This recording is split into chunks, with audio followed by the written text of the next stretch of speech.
दोस्तों, अक्सर लोगों को ऐसा लगता है कि उसके जीवन में भगवान ने काफी दुख लिखा है, जिसके कारण उसे अपना जीवन नीरस और दूसरों का जीवन उसे काफी रसयुक्त लगता है। आज की हमारी यह स्टोरी आपके इन्हीं विचारों को बदलने वाली है। तो चलिए शुरू करते हैं। एक बार की बात है, एक बहुत ही गरीब व्यक्ति जो कि माँ भगवती का बहुत बड़ा उपासक रहता है, वह प्रतिदिन अपनी पूजा में माँ भगवती से अपने दुखों को खत्म करने की प्रार्थना करता है, लेकिन उसकी सुनवाई नहीं हो पा रही थी, जिससे वह काफी निराश हो चुका होता है। एक दिन उसने अपनी प्रार्थना करते हुए माँ भगवती से कहा कि माँ, मेरे जीवन में मुझे जो भी दुख मिले हैं वे दूसरों के दुखों से कहीं ज्यादा है।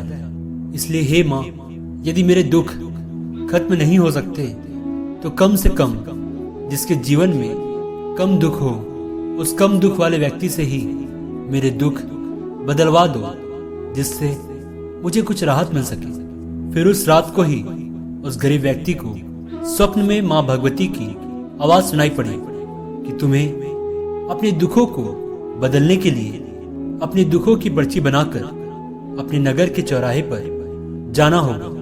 वह गरीब व्यक्ति फिर खुशी खुशी अपने दुखों की पर्ची बनाकर एक गठरी तैयार करता है और फिर अपने नगर के चौराहे की ओर दौड़ पड़ता है, जहां उसे अपनी तरह के अनेक लोग दिखे जो कि अपने दुखों की गठरी अपने हाथों में लिए खड़े हुए थे, जिससे वह थोड़ा आश्चर्य और निराश जरूर हुआ।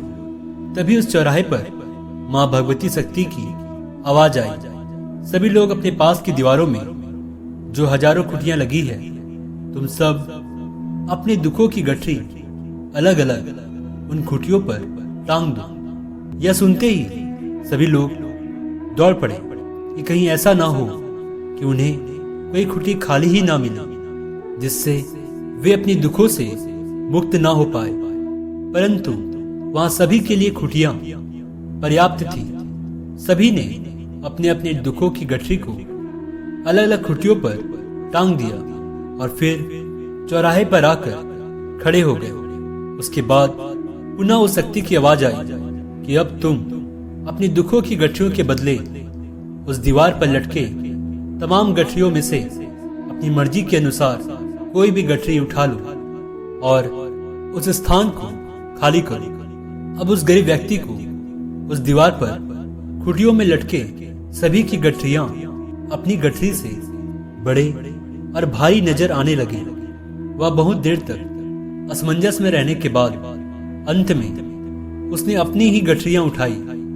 उसने सोचा कि मेरे दुख मेरे अपने ही हैं, कम से कम मैं इसका अभ्यस्त हो गया हूं और उनका किसी न किसी तरह से मैं निवारण भी कर सकता हूं।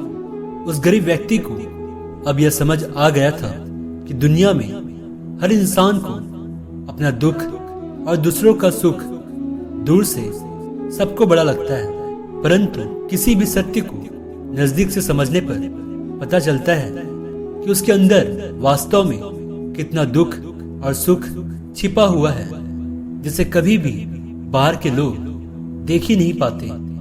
लोगों को अपना दुख इसलिए भी बड़ा लगता है क्योंकि उन सभी लोगों के मन में असंतोष बैठा होता है, जिसके कारण उनके जीवन में आ रहे आनंद को वह देख ही नहीं पाते और दुखों को सोचकर अपना दुख और बड़ा बना लेते हैं। दोस्तों, सनातन धर्म, पुराणों व शास्त्रों में यह बातें उल्लेखित है कि किसी भी इंसान के जीवन में आ रहे सुखों और दुखों का कारण उसके द्वारा किए गए कर्मों के आधार पर ही तय होता है।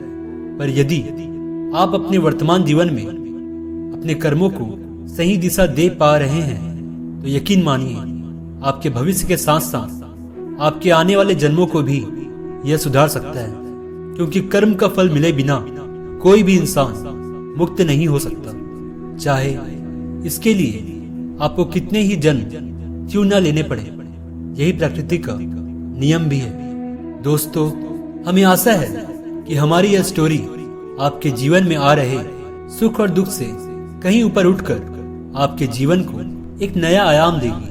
आपको हमारी यह स्टोरी पसंद आए तो इसे लाइक और शेयर जरूर करें। धन्यवाद।